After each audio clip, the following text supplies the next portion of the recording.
So, we're going to discuss and talk a little bit about the upcoming worship, the praise night that we have as a church for our church.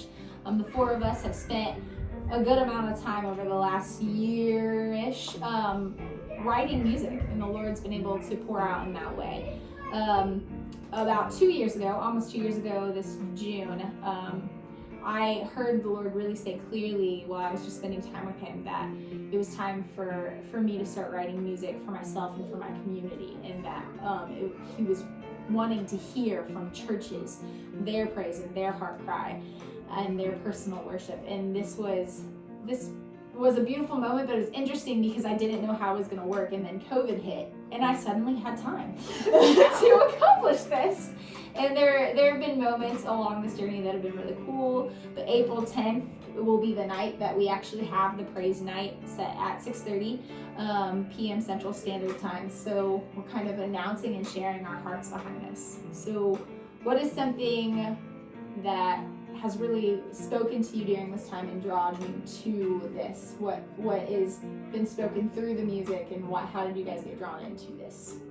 I want each person to talk separately. Yeah, but who's going first? You said, hey, Nicole, by the way, we're going to start writing songs. So if you have some, let me know. Those were your words. Yeah, there was a moment I was on my way from I was getting Burger King or something for Emmett, and I stopped at the restaurant and I heard the Lord say, write this song, because I had that restoration theme in my head. You need to write this song, and songs with the woman who raises the tiny humans.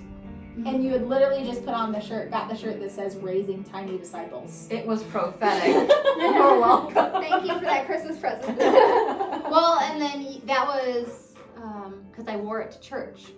You got me that, it had been a year, and I wore it to church for Ezra's dedication. And it was that week that you came and asked me. Okay. I think, like I told you this morning when we were talking about this, that I think each of us have written quietly on our own in different pieces, different moments, different times. And then this was, I think, the first time we've sat down and ever intentionally worked together on writing music. You know, you say we sat down and worked together, you realize this is probably the first time we've actually all sat It is. This is the us first time we've actually done sat this. in a room.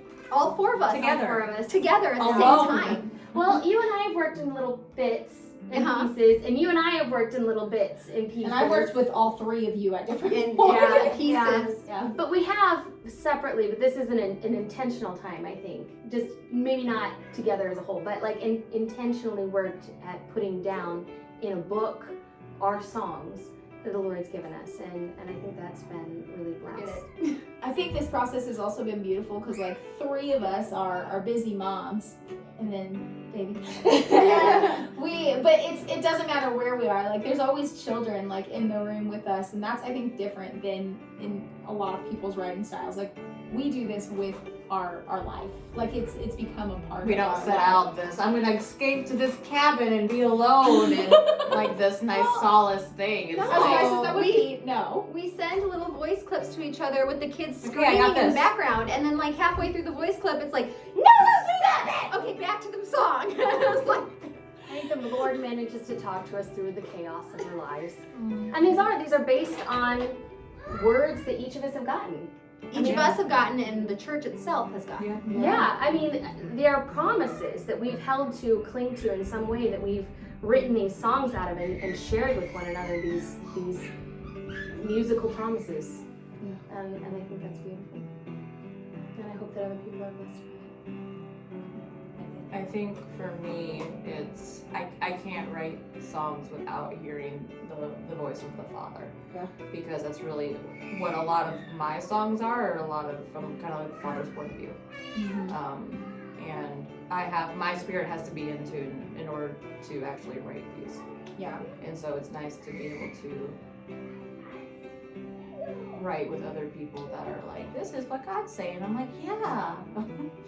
Yeah, I think it's been a season of affirmation in each of us as we've been writing, just because we're on different wavelengths and different tracks that the Lord's been pouring out some of these words, both on us personally, but also on our church. There's a number of these songs that were written based on a word that an elder in our church gave, or a member in our church gave, and we're like, or a pastor in our church gave, that we're like, that's a song. There's a heart cry in that. And I'm excited about sharing that, as nervous as I am about us sharing that. Mm-hmm. So join us April 10th at 6:30. It's a Saturday, and then we're gonna share this with our church and our community.